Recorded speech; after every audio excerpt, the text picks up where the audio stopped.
Yo, what up, Toshi here. In today's video, we're going to be doing a final review on Yinlin and whether or not you should roll for the character. Now, she does have 14 hours left at the time of recording. You watching this video, she may have already left. I am a little late on this video, and only because I did not know that her banner did have 1 day left until checking it today. Is she a character worth rolling for, or should you wait for her rerun? And we're going to take into consideration, we do have two brand new 5-star DPS, one being a main DPS, and the other being an off-field-ish. I mean, you can slot in with another damage dealer, so sub-DPS-ish buffer character coming next patch. Now let's just look at her banner. Her banner obviously isn't the best banner in the world. These 4 stars aren't 4 stars that most people are using. Talki is a pretty decent character that you can use alongside Donjin. You can also use her as a damage dealer. You can use her in Elusive Realm, and she'll help you clear that game mode pretty fast. But she's not a character that most people are going to be building. She'll most likely give value next patch with the release of Sheee and the release of changli, and only because changli and Sheee are resonance skill damage dealers, so they deal a ton of damage with resonance skills. But I mean, we'll have to wait and see, because we do have buffers in the game like Verena that already just buffs your damage a ton and gives you a ton of healing too. So Verena is more flexible while just being easier to play. But anyways, the other two 4 stars, Alta really hasn't been able to make waves, and only because he's just a character that isn't fun to use for many players. Doesn't really have nice synergy with other characters, right? He does buff your arrow damage, but Jian doesn't really want Alto. And then we have Yuanwu, who's a character that, again, most people are using. We did get one for free, so you don't even need to roll in the banner to pull for Yuanwu, because this character was given to us for clearing a part of the in-game contents. So the 4 stars on his banner are not even that enticing to begin with. But Yinlin herself is a very strong character. Definitely shows how strong limited characters are going to be going forward, because not only does she put out a nice amount of damage as a potential main DPS depending on how you want to play the character, but also an off-field damage dealer that is buffing your on-field damage as well for the next damage dealer you do swap into with the outro skill. Now, my Yinlin isn't anything crazy, and I am using a 3-star weapon because I'm not the luckiest player in the world, and I don't want to roll for weapons because I have to roll for characters to do videos like this. So do take this with a grain of salt. My damage isn't the best in the world, and I am using the Moonlit Cloud set on her, which works out pretty good because she does buff the next character that I then swap into. In this case, it's going to be Char, which we'll go over in a second.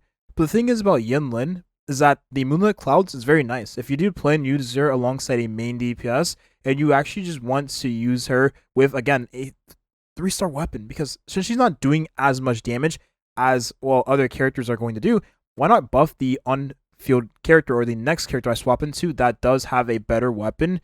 Because, again, I mean, we just look at my weapons here. I mean, variation. This is not a weapon I want to use on her. What that then does is give me a nice amount of attack going towards my character, in this case Charo, and then I deal a ton of damage with this character, additive with the buffs that she already gives to Charo, and of course other characters. It depends on who you want to use and slot of the second damage dealer. However, the two main teams most people are using alongside Yinlin is going to be, for one, Charo, but let's just say you're not a fan of Charo, which is the trend I've been seeing lately, is many people are not a fan of Charo. Maybe he's hard to play, or maybe he's a character that doesn't actually synergize with Yinlin as much as we previously thought, which I will talk about in just a second. So you don't have to use Char alongside Yinlin, and to be honest, she's a character that's going to have value into the future. You can use Encore instead, who is a character that a lot of people haven't finding success with alongside Yinlin in the same team.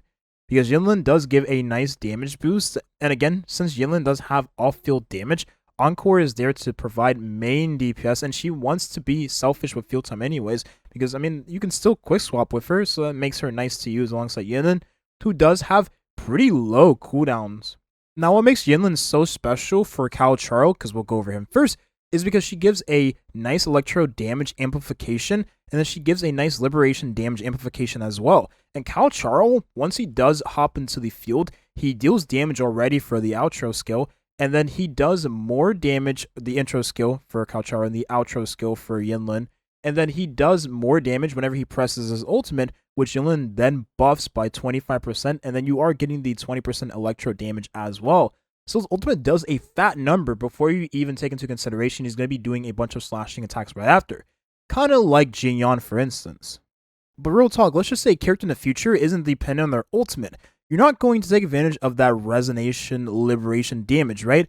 So what's the point of even having a character like Yinlin if your character is not going to be dealing damage initially with their ultimate, or deal most of their damage? Consider that their ultimate is then after the initial ult burst. The damage that comes after the initial ult burst is considered ultimate or resonation liberation damage, right? If that's not the case for upcoming characters, then Yinlin's value does drop quite a bit. Because at that point, we'll have more buffers and we'll have better damage dealers. Again, we are getting changli. If you have been looking at, potential data mines, then you know that changli is going to be buffing the character you swap into. And for some teams, that's pretty huge. Like, for instance, you can use her alongside Encore.